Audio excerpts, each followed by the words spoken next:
all of you. Welcome to the third day of this faculty development program on development journalism, organized by Press Club Kolkata and Xavier University Kolkata in collaboration with Unicef West Bengal. Today we are going to have two sessions. The first session, the resource person is Mr. Dilip Ghosh. Sir is already here. So let me take this opportunity to introduce Mr. Ghosh. Mr. Dilip Ghosh retired from the Indian Administrative Service as a Secretary, Department of Health and Family Welfare, Government of West Bengal in 2012. He has headed a number of government and external agency supported projects on rural decentralization and livelihood in the state of West Bengal. After retirement, he was a member of the 4th State Finance Commission of West Bengal. He has been engaged in the recent past in field studies in several states of India on various aspects of rural local bodies on behalf of Unicef India. Sir is occasionally invited as a guest faculty by institutes of higher education in India, including IIM Calcutta and Azim Premji University, Bangalore. He also writes on issues related to governance and human developments in print media. Today, Sir is going to speak on development planning and management and media's role as a partner. Insights from the Health Flagship Programme. Sir. Well, I am watching looking at the presentation on my screen. Could you please start also showing it at the same time? It's been mailed. Yeah, good. So it's already here. It has come on our screen. Right. Thank you. Thank you. So, can you come to the second screen? Can you make it in the presentation mode? Can you just put it on that mode, please? Because there are a couple of linkages which I thought I'll be talking about. So, can you make it on the presentation mode? It's not yet on the presentation.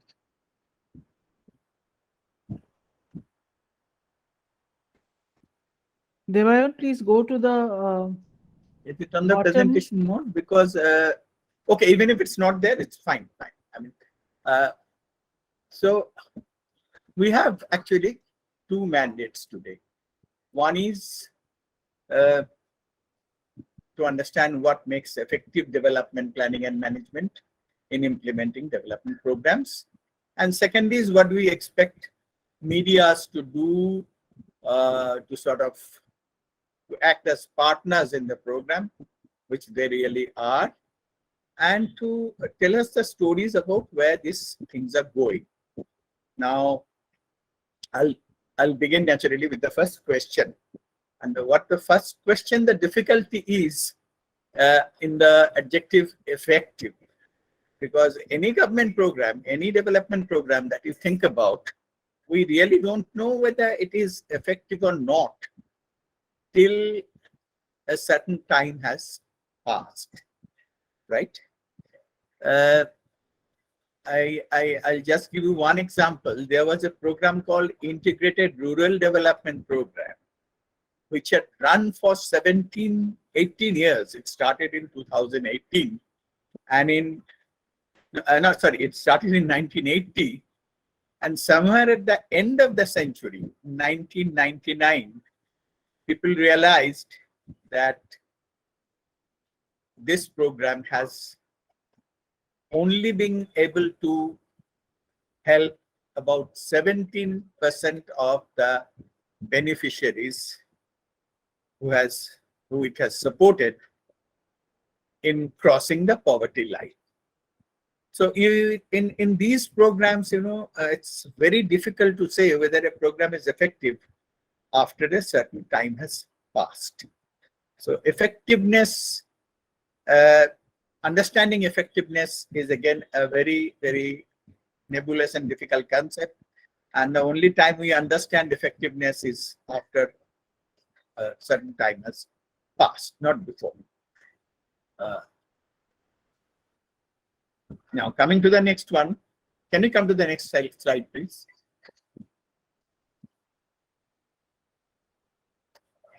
Can we come to the next slide, please? Sucharita or Manusya, whoever. Manushree, next slide, please. Or has Is it it got, Debayan or Manushree? it seems to have got frozen again. Ma'am, just give me a second. I am taking over. Okay, Thank you. okay.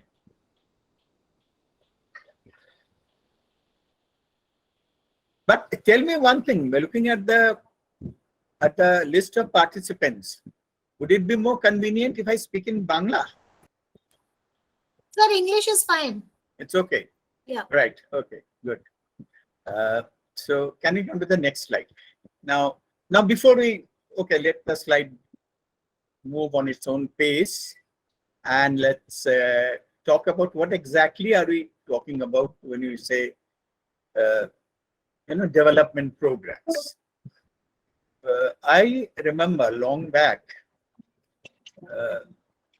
I was made the head of a design team, designing an integrated program which would take care of many aspects of rural decentralization, including livelihood, including institutional strengthening, including making the panchayats more effective, this, that.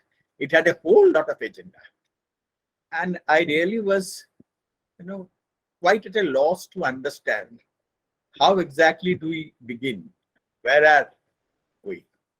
And then I remember in a very remote village in Jalpaiguri, an old lady who has just finished her grazing work. She was returning with a whole herd of goats, which she took out for grazing. And I met her and asked me, and sitting under the tree, she came and also sat under the tree. And then she asked, "What are you guys doing? I mean, you have been roaming about this village for a long time."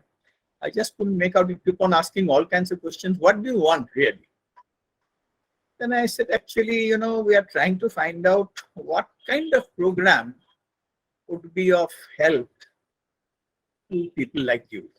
What do you think would be necessary? And she gave me the most valuable lesson of my life, which I still carry with me.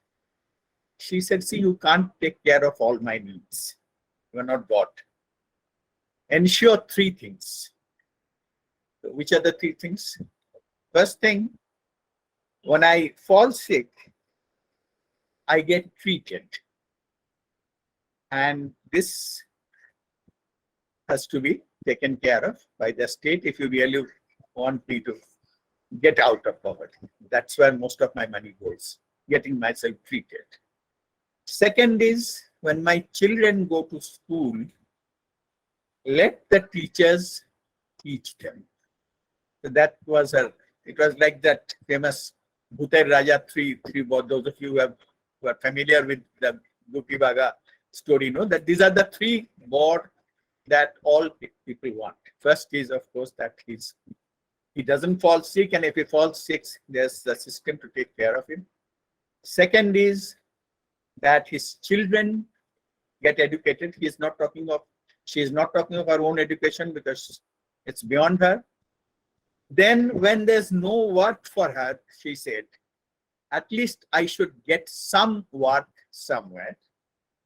And let the roads be good enough for me to travel even during the rainy season. That's all I want. I mean, these are the only four things. And if you look at the whole range of development programs that the states have developed so far, all the governments who have come and gone and would be coming in future, they would be fitting in somewhere in this scheme of things. One or the other of these four elements are what are basically addressed. So it's not the needs. We make it complicated, we make it look very difficult, but basically these are the four things that we address, and then we divide and subdivide and make it into many departments, because bureaucracy tends to multiply. We tend to create more and more departments so that more and more people get jobs, this, that, etc. But basically, these are the four things that we need to ensure, and the whole effort is on that. Can you come to the next one, please? Now, next slide, please.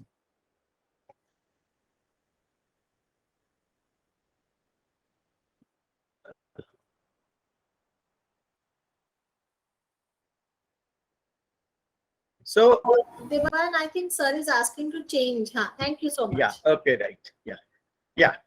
So I have given some examples here, but if you look at these programs, and this is a very illustrative list. This is not an exhaustive list. That all the flagship programs, whether they be, for example, programs like, and some of them are cross-cutting, programs like National Health Mission, ICDS, Swachh Bharat Mission, PDS, they are basically trying to ensure that we remain healthy, we don't fall sick, and that is why all this vaccination, and you have different tiers of hospitals and super specialty, this, that, etc. Basically, the object is that the health part is gathered. Similarly, for education, the mandate now is that it is compulsory from the age of 6 to 14, but to start off at the right level at 16, you also have to think about the preschool education. And that is one problem that I have. As you know, earlier, when education was not guaranteed constitutionally, the directive principle had said that the state will arrange for education up to class 8, free education up to class 8. That was the mandate. But when we went up to amend the constitution, make it a constitutional right, we took away the 3 to 6 part, the preschool part. We said the state ensures, guarantees education from 6 to 14. So 3 to 6 didn't really had a constitutional mandate then. But now I understand that the education part of the preschool education part of ICDS is being strengthened, but it's taking a very long time, I must say. And it is really sort of posing a huge challenge to the entire education system, the way it has been designed. The third element is livelihood. And here again, this 100 days work, the National Rural Livelihood Mission, National Urban Livelihood Mission, various pension schemes. These are the ones which are supposed to take care of our livelihood needs. And then you have the infrastructure component, which sort of takes care of the road schemes are there, PMG, OSY, etc., and the Golden Quadrangle. All these are basically, I just mentioned the flagships because the others are not. Somehow, if you list them up, there are about 100 odd. They will come over at that level, at one of these linkages. Can you come to the next one, please? Now, each of these programs, next slide, please. Okay. So each one of these programs, I'm not going into the details because each of them has a very long, detailed, elaborate guideline. And I appreciate that it is not very easy for any of you, not for us also, those who have been in the system or out of it, to get an idea. But I will request all of you, whenever you are looking into this program, don't forget to get the gist of the program, the gist of the guidelines. Don't go into the details because you'll get lost. But there are executive summaries of things to be done, the objective it was raised for, and come to the end of the guideline and take a look at the reporting format. These are the most essential things. What are they reporting on? Because that will give you an idea of the kind of things to look for and what the program objective is. So if these two things are understood, then you don't need to go through the entire guideline. It's a very boring document, I appreciate, and most of them will put you to sleep. The second thing that we need to have a very clear understanding about is what the terms used really means. There is a list of definition, and if you give a search for it in the net, each of these definitions have been precisely defined. So please have a clear understanding. There are not many. I mean, when you look at it, these mostly come in education and health, like gross enrollment ratio and net enrollment ratio and infant mortality rate, and a couple of them. So just get the basics of the definition very, very clear, because that is what makes report interesting. And after that, to find out whether the objectives are reached, have a look at the national and state level websites on what has been reported and what has not been reported. Now, this is not being reported is also an information and very vital information. And this is where you can start questioning the authorities. There are many departments who are not publishing their annual report, so you really don't get to know what they have done in respect of their, the programs that they are mandated to implement. One way of finding that out, exactly how that has been done, is to look at the corresponding Government of India site and see how this state has worked out. It's a little laborious, but once you get the hang of it, once you sort of, have had a feel of the websites, it becomes very, very easy to handle. So I'll just give you one example, but I can link you to show you many links, which makes a very, very sort of provides you with a made easy on most of the programs that we talk about. Can we come to the next slide, please?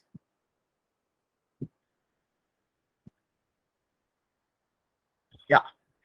Now, this is here I have, you see, apart from the performance report, what you also need to check, and this is where the real story will start shaping up if you're doing a story on any of the development projects, is the independent survey reports which are being made on the same subject. And if you look at the data that the state or the government is saying that, okay, this is what we have achieved. And if you look at the independent data, you will find that there are areas which would make you sort of question the validity of the state data or the effectiveness, as we said, or the effectiveness of the program.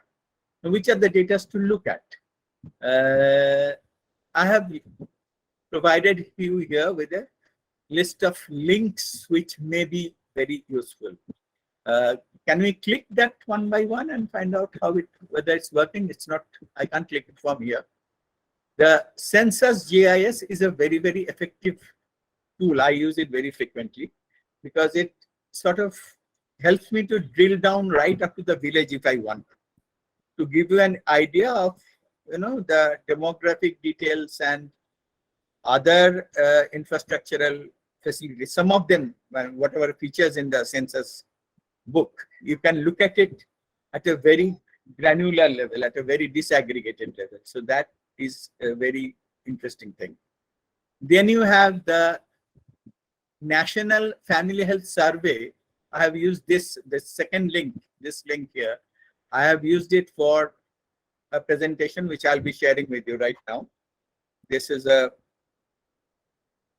thing that we have worked on using this.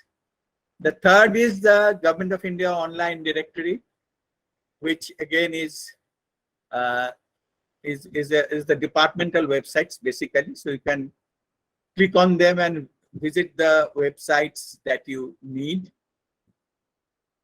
This one here, a clearinghouse of ideas, is a very, very interesting site because here, can we open this, present this one, a clearinghouse of ideas, so that we can have a look at this. Could you please take us to this? Yes, sir. Then I need to stop the PowerPoint for once. Please stop it. Okay. Yeah. So because this is a very, very interesting and important site for all journalists. Because here you get a real, made easy. So if you really use this one, you can sort of ignore all guidelines and take a look at exactly what the stories are, because it has wonderful stories also. Stories on development issues. So can you see it?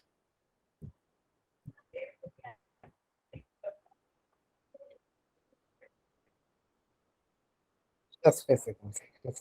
Has it come? It's coming, sir. Right.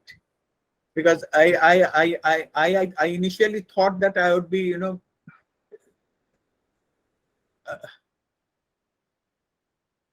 not this one. Next one, please. This is the Government of India. Next one, please.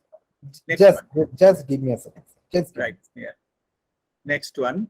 The link below this. It's called the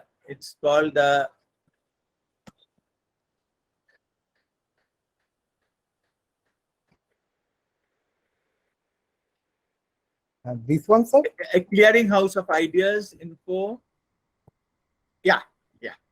So can you just take them through these tabs?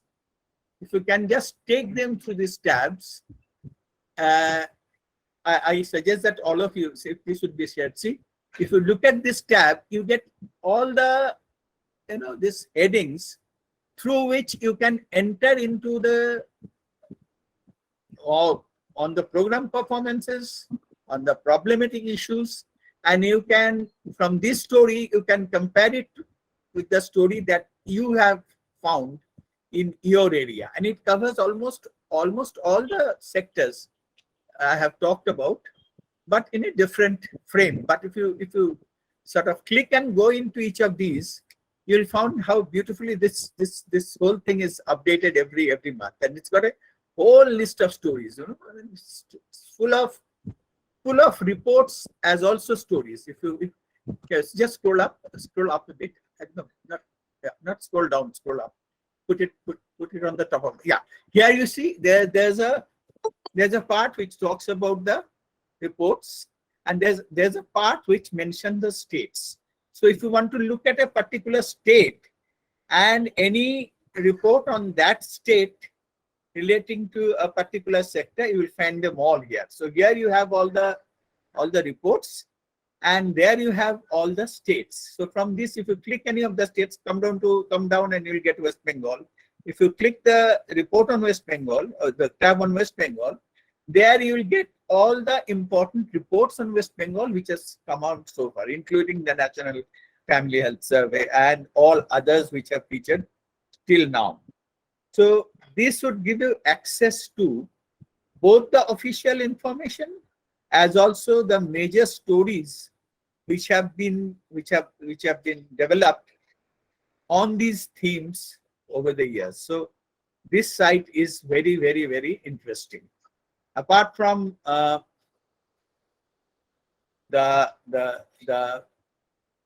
reports and others parts, it also gives you ideas of how these programs are addressing the real needs, whether they're addressing it at all. And then there are also many research papers into it. You also have the latest reports which have come about from this story. So on the whole, this is a very, very comprehensive site. So I suggest you please go through, browse it at your convenience, and make it a habit of reading them, because this site has sort of really enlightened me in many ways. They also send a newsletter, but this come at an interval of 6 months. So I suggest the best way to have a look at it is bookmark it and take a look whenever you want, right? Okay, so we can get back now to the main presentation. On the same slide, please. I wouldn't trouble you with, clicking the further link. Okay, yeah. The next one is Ideas for India, is basically again a scholarly site, but it has the advantage of, very, very clear, lucid journalistic articles written on very complicated subjects by scholars. I mean, they simplify it for the general reader. So if you don't want to read a report like, say, NSSO, which is quite hard to read, or even if you don't want to read something like NFHS or any other, complicated report that has come out so far, go for the ideas for India site. This is some of the best social scientists in the world. They contribute on this particular site. So you will get many important items, the academic insight into whether this program has, or whether a particular sector has benefited from any program. So they keep on updating it regularly. That is a very interesting site. So please link it, please have a look at it. The next is, of course, is by a very famous journalist. This People Archive of Rural India is managed by Mr. G. Sainath. He is one of the doyens of rural reporting on rural India. And this is one of the best site on stories. And it also has reports. Every time, every month, they upload one of the important reports, cull out the important factoids and present it. So it's again at one go. So you don't have to sort of look into all that. I mean, all the detailed report. It will all tell you what the gist of the findings of any independent survey are. Then you have, of course, Unicef's report, which I'm sure will be discussed here, and the UNDP site, which also has a number of important reports, the most important of which is SDG. So that is what I think is a resource I wanted to share with you. Now I'll tell you how I explore. Can you come to the next slide, please? How I explore a data. Yeah, next one. Yeah. See, this is a very interesting information on maternal mortality. Now, maternal mortality is a very, very complicated indicator because you cannot see this ratio at in a small area. At least there has to be 1 lakh live birth to find out whether, maternal mortality has improved or whether it has gone up or gone down or whatever. So it is calculated every 2 years again. And this is from the sample registration survey, which is a function of the census of India. So I was looking at the maternal mortality data, and what I was a little surprised or a little sort of said disappointed to note is that suddenly West Bengal has fallen behind India. You see, all the states on this side, on the right side of this India, are states which have lower maternal mortality than India, and on those on the left are those above the average. Now, West Bengal has generally been below the national average for many years. I was very shocked to find that this year, when the 2019 figures came, they were published in 2021, 22. I was very surprised. I said, what is happening? This has never happened in the last 20, 30 years. So what's going wrong with the mothers? Because there has been more investment in health sectors. The hospitals are better. People tell me that when they go to the hospital, they get the medicines. The general impression is, I've been talking to the poor people also, that, well, the hospital service is functioning. So if that is functioning, what is going wrong? Now, this comes from SRS, which only gives you the state figure. It doesn't give you a disaggregated figure. So you don't really understand where the mothers are dying. The SRS won't be able to tell you that because it's on a sample-based thing, and the sample is absolutely a state-based sample. So it's very complicated. Then I thought, how do I really understand what is this data talking about? So can you come to the next slide, please?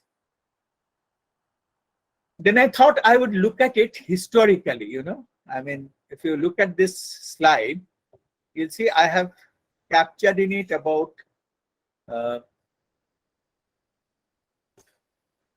2006, because it comes out in every 2 years. I've seen that in 2006, India was 254 and West Bengal was 141. So we were far below the national average. We had only 3 major states who have done better than us: Kerala, Tamil Nadu, and Maharashtra. In 2009, we slided down slightly. Again, another state overtook us, Andhra Pradesh, and we were down to 145. And this is the 5th position among the major states. In 2012. In 2012, we were at 117, which is, of course, fairly above the national average of 178. And again, we were at the 5th position. No other states have overtaken us. Then in 2017, suddenly, we find that other 2 states have overtaken us, Telangana and Gujarat. And West Bengal was 94, but below all these states. Only Karnataka, Haryana, and Punjab were a little more than us in 120. This is 2017. In 2019, we went even further down to 109. Now, that is shocking. That is really shocking. So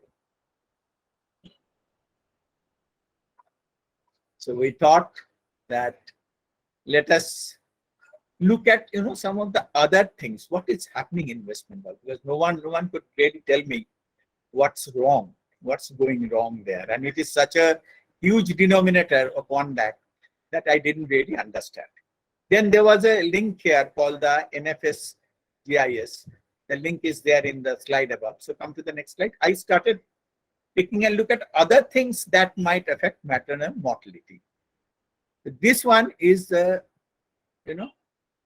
people who are getting anemic. It is the young mothers who die early. And I was looking at the numbers of the anemia affected girls, especially young girls, to sort of understand how that is affecting this.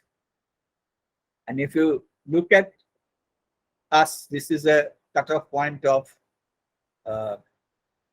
those who are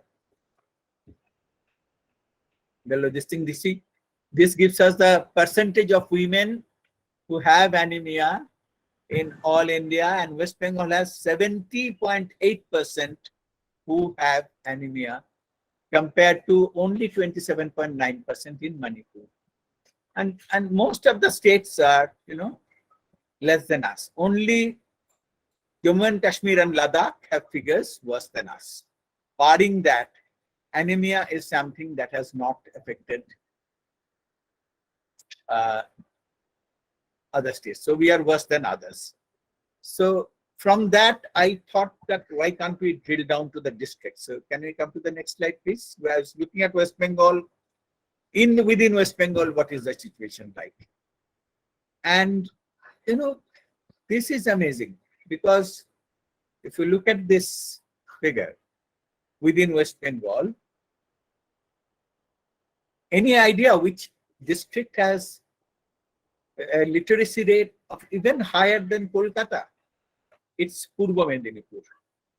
And if you look at Purba Medinipur, you see that 73.8% of women of 15 to 9 years, young girls here, are anemic.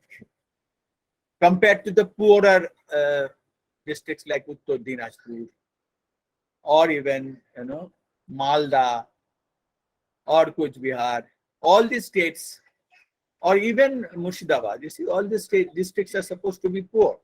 But Purba Medinipur has highest level of literacy and also a very high percentage of. So this is not what our own understanding of correlation tells us. This is not what it is like. Next slide was, of course, about early marriage. Now, West Bengal has a very, very dubious distinction. Yeah, somebody has a question. Could you please come in, Mr. Shambhunath?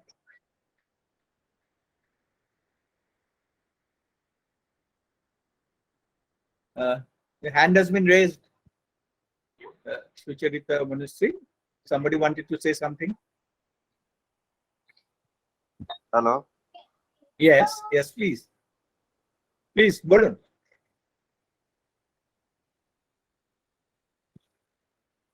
Do Someone- you have a question, or we can have the interactive session once the sir finishes his presentation?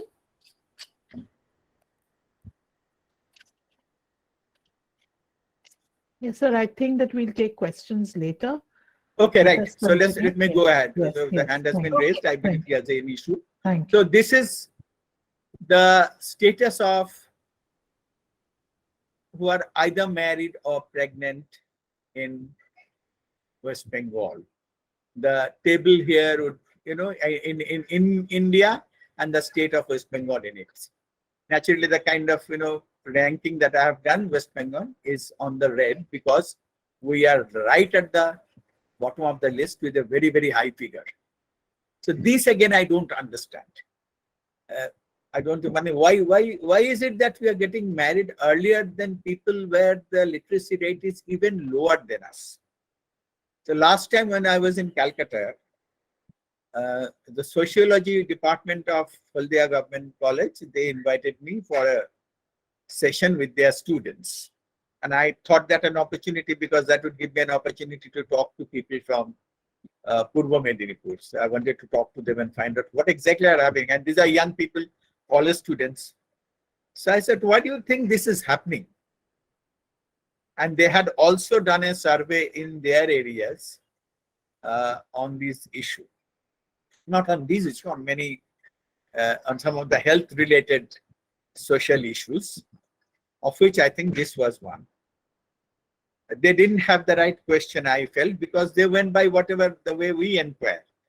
And what we have not found out, but again, this is a guess, but journalists like you can always tell us the story, whether the media is having any effect. When I media, I mean with the entertainment media, the other component.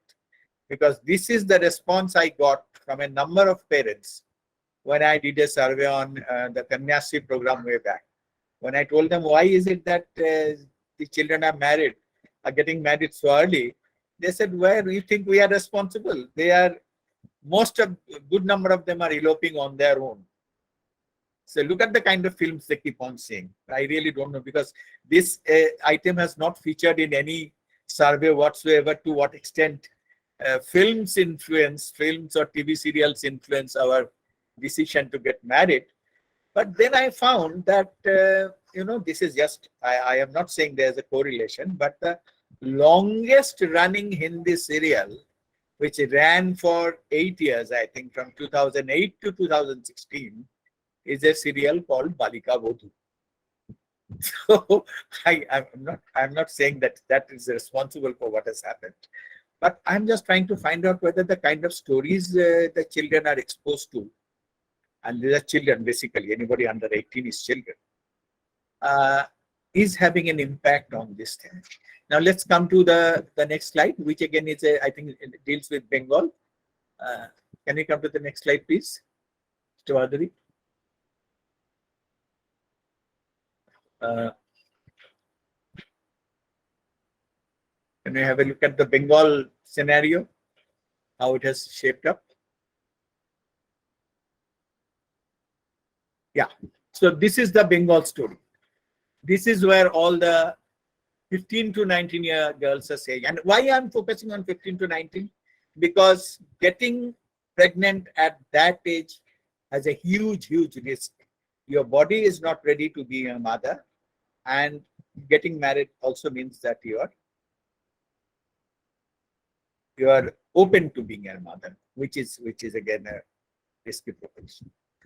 So here again you see that Purva Medinipur is in a bad shape. Purva Medinipur, the numbers, percentage of women who are either married or pregnant, 15 to 29 years who are either married or pregnant is 22.04%. And the poorer districts like Jalpaiguri and Purulia are at 11 or 12 or so. So I really don't understand the literacy and getting married and pregnancy connections that we generally talk about. It doesn't really make sense to me because that's not how that story is shaping out. And if you compare our districts, please, the next slide. If you compare our districts to the state next, which is a tribal state, and Jharkhand, and whose indicators are, our other indicators are somewhat behind us, you will find how even they fare better than us. I'm just giving an example. There could be many ways of exploring the NFHS 5 data to sort of understand what's going wrong. For most of these, you'll have to rely on the academicians. They are far better than it. But again, what they do, how they publish is something that you are, as journalists, will have to bring before the public forum. You will have to tell others that story on how you want to do. So that brings me to the last slide of my presentation. Can I come to the end? Because these are things that you explore on your own. I won't ask you to wait and see here.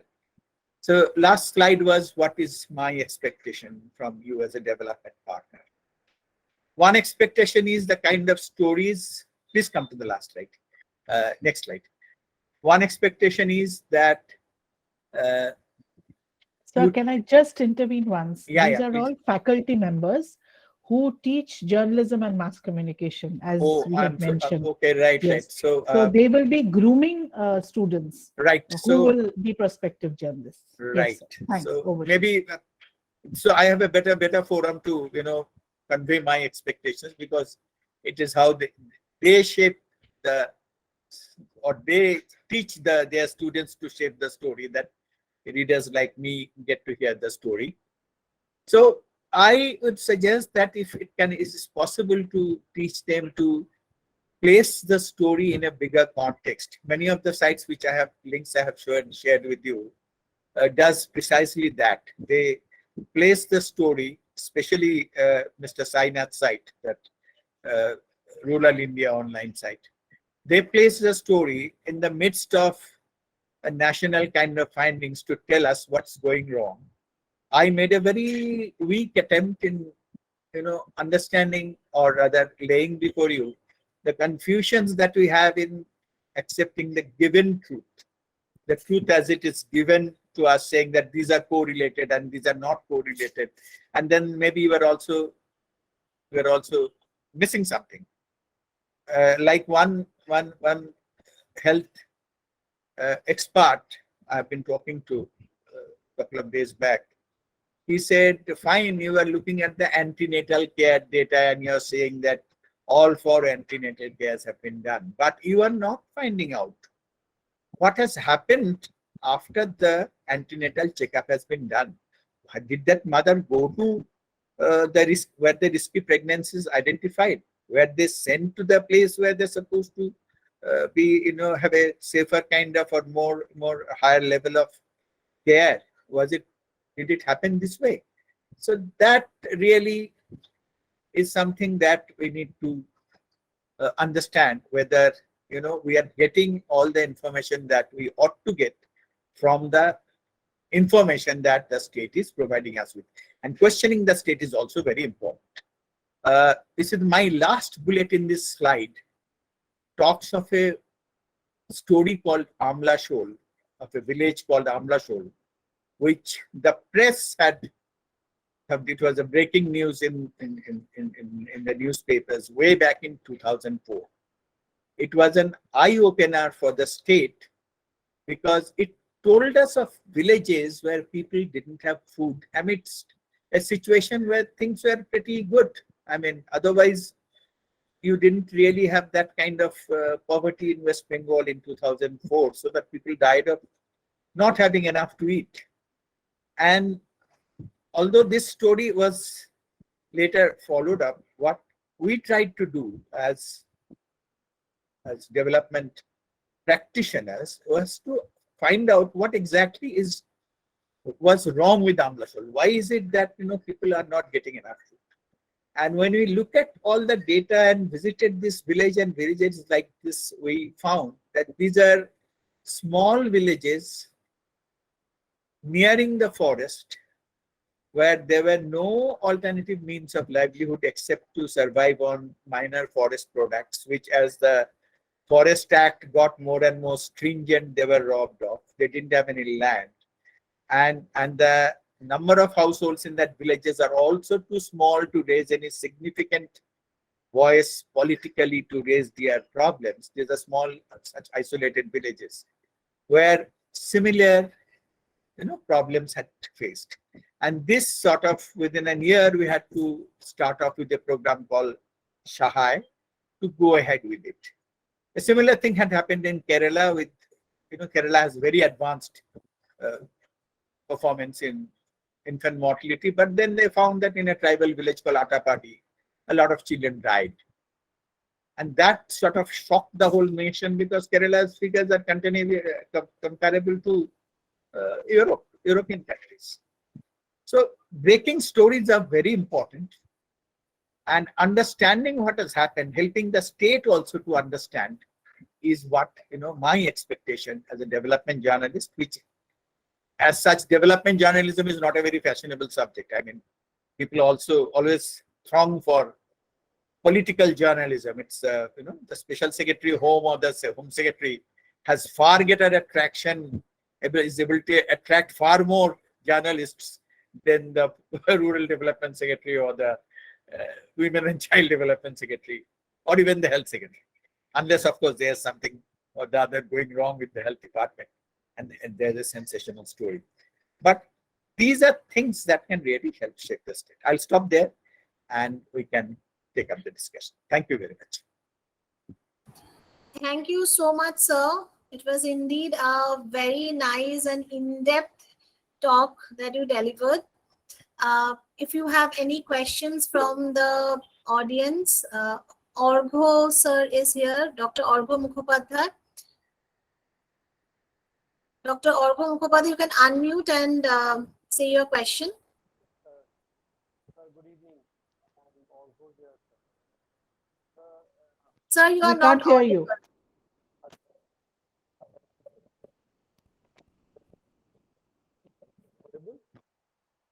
Sir, you are Not audible. for some reason. Not audible somehow. Sir, you can write the question in the chat box. I can read it for you. Okay. In between, if anyone else is having some question.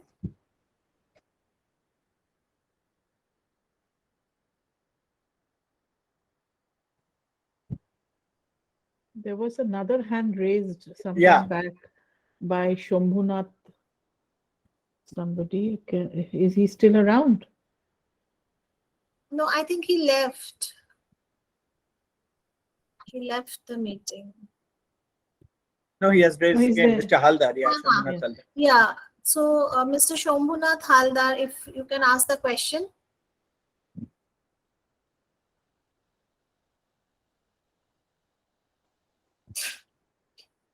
Please unmute yourself, Shambhunath Haldar. And yes, I think we can hear you.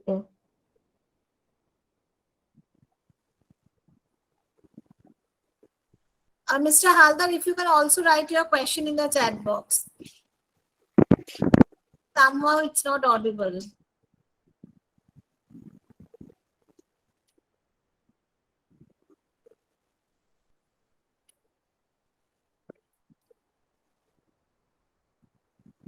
Okay, so Dr. Orgho Mukhopadhyay is asking, want to know what is the perfect role of media as a, sir, after that I can't read, as a,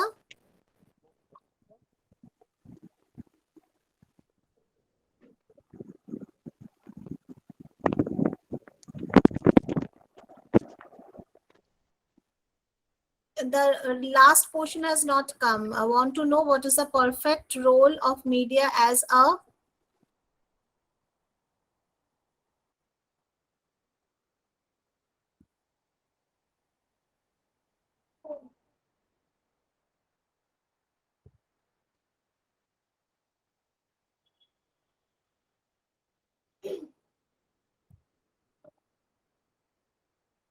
Mr. Shambhunath Haldar, if you can also type your question in the chat box. Meanwhile, I think Shudipta Paul or Shudipto Paul has written something about WIF's program has been undertaken to eliminate anemia. Would you like to say something about that, sir? Actually, anemia cannot be addressed through one person. It has to be part of the nutrition, and there's a whole range of nutrition program for a certain level of mothers, coupled with programs like JSY and Pradhan Mantri Matri Bandhana, this, that, etc., which provide you with the kind of food that you need. But that's a monetary component.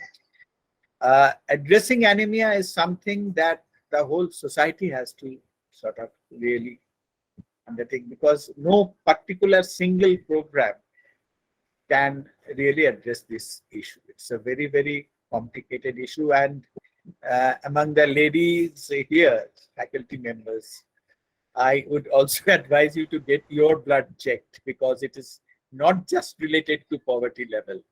It is somehow, given our food habit, the way we Bengalis eat. When I compare it with my friends here in down south in Bangalore, they said you the kind of sweet that you keep on taking, you won't get only just diabetes, you might get diabetes as well. So we have a very bad food habit, let me tell you.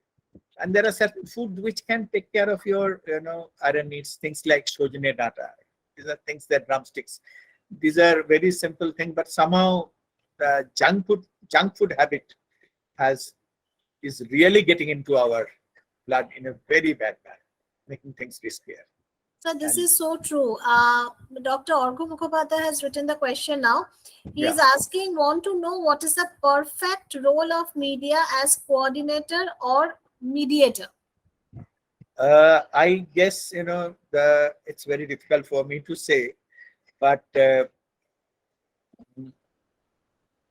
I was asked by Dr. Ashok Mitra, after I retired, to play the role of a journalist of a magazine which he had then started called Arek Rakom in Bangla. So I took up a role of journalist, and this is what I did basically. Since I knew something of the programs, I could point out the loopholes in delivery. But at the same time, you have to speak truth to the power, but you also have to explain to the power how to get at that truth. Sometimes we miss power misses that very badly. Now, the only way that can be done is, not get into a confrontational mode, but more a granular kind of understanding of what is not working at a particular place. Just to give an example, there was a system of, identifying the poor called the BPL list. It's prepared every 5 years, but now it has not been prepared for a long time. And we had many indicators to define how it is done. So one of the indicators were the number of clothes that you have. And the kind of scores that, the kind of indicators that we worked out, one was that if you have a good blanket or good woolen, you get a higher score. And this was applicable for all of Bengal. And then suddenly from someone from the hills, Darjeeling said, which idiot have devised this indicators, because you cannot survive in Darjeeling without a sweater in winter. So how can you get more score? Even the poorest of the poor has a woolen. See, this is where I missed, and this is where the media could point out to us what's going wrong with the way we think. Because you see, the problem for journalists and bureaucrats are more or less the same. You have to do things within a definite time frame. Luckily, the academicians do not have that disadvantage. They can think back, think things through, and apply their mind and use their hindsight and have all kinds of advantages. But the poor journalists and poor bureaucracy or the poor government employee doesn't have that advantage. So we often act impromptu based on our gut feeling, which together, I think we can take care of. So that is the only role I look forward to. I want to add my question. Thank you so much, sir. Mr. Shambhunath Haldar has just- also written the question. Yeah. Manali, I think Dr. Arghun Mukherjee wanted to ask something more. Yeah. But you're not audible. That is the issue. We are not able to hear you. So unless you can type out, meanwhile, we'll go to Shambhunath Haldar. Yes, Manali. So Mr. Haldar is asking, what is the role of rural journalists in West Bengal who cannot collect the actual data from high authority because they act in rural area? Mr. Haldar, let me answer you in Bangla. প্রথম কথা হলো যে আপনাকে data address করার জন্য high অথরিটির কাছে যেতে হবে না।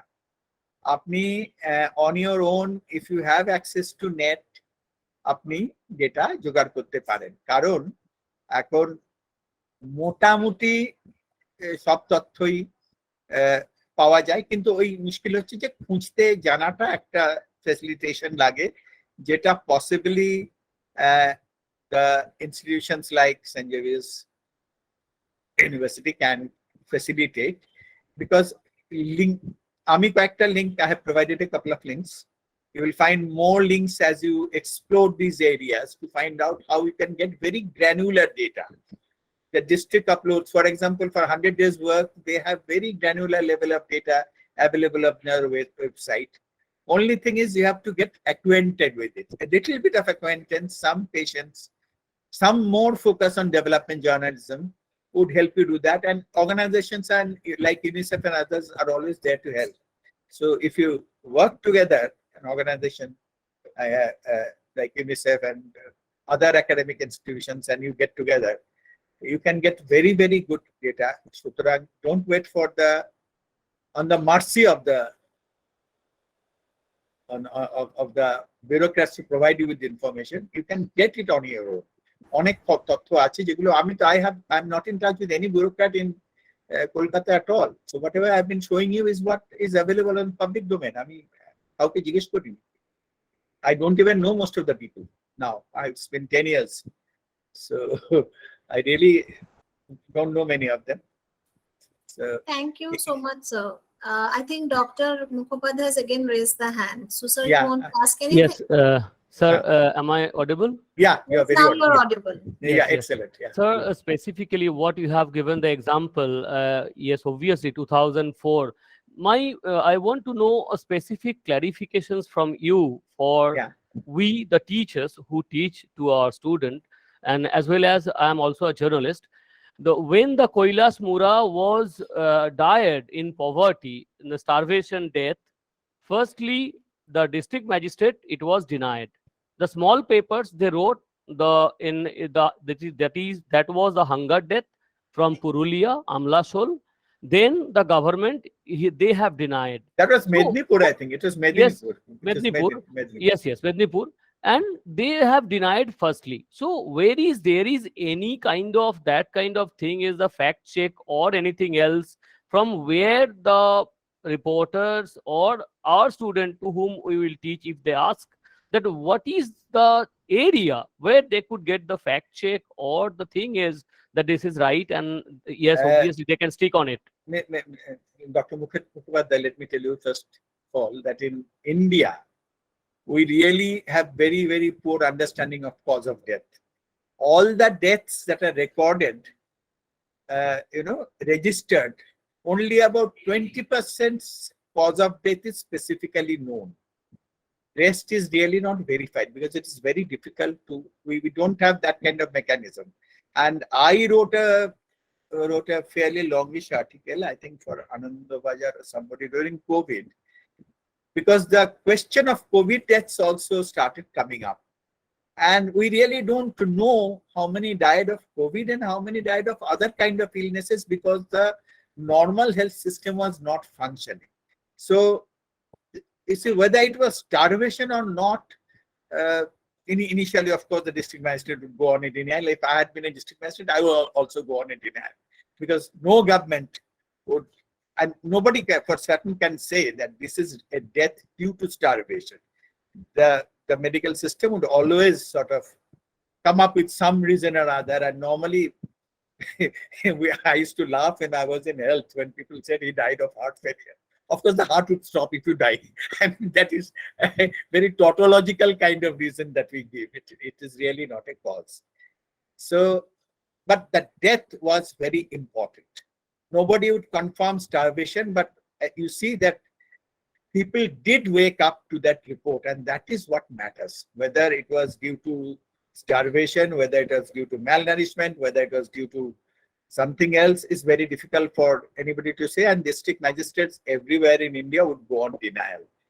But what really worked for, I would say, that journalism succeeded in that breaking news was to say that this man has died and he didn't have food. Not having food, there have been stories from Jharkhand, which senior social scientists like Professor Jodres and Ritika Khera had told us about how a tribal woman had died for not being able to access her ration. And why she couldn't access her ration? Because she couldn't go to the ration shop herself and couldn't give her biometrics. This Aadhaar linkage story, when it started coming up, the problem of Aadhaar linkage, it was shown that it was due to the failure of the biometrics that this lady died. Now, nobody would accept that died due to failure of biometrics. That's not given as a reason. But the story in itself was strong enough to awake the whole system to the pitfalls of linking it up without adequate digital backup of the system. So my point is, even if the system goes on a denial, whether it's starvation or not, tell the story. That is important. Whether it's starvation, don't call it starvation, call it lack of food, malnourishment. That is, all these things are there. So naturally that happens. Thank you, With sir. that, yes. With that, I think we'll Anyone have to else close. is having any question? Oh, Manali will have to close because the next speaker and resource person is already here and waiting. Yeah. And yes, we've run I'm into the next session for some minutes. For Over some to you, minutes. Manali. Over Yes. Thank you, Shucharita ma'am. Thank you, Mr. Ghosh. It was really a nice session. We got to learn so many things, especially how to get the information connected to all these things. I'm sure it's going to help all of us. Thank you so much. Thank you on behalf of St. Xavier's University, Press Club Kolkata, and Unicef West Bengal. Thanks for giving us your time. It's been a pleasure. Thank you so much. Bye. Thank you. So bye.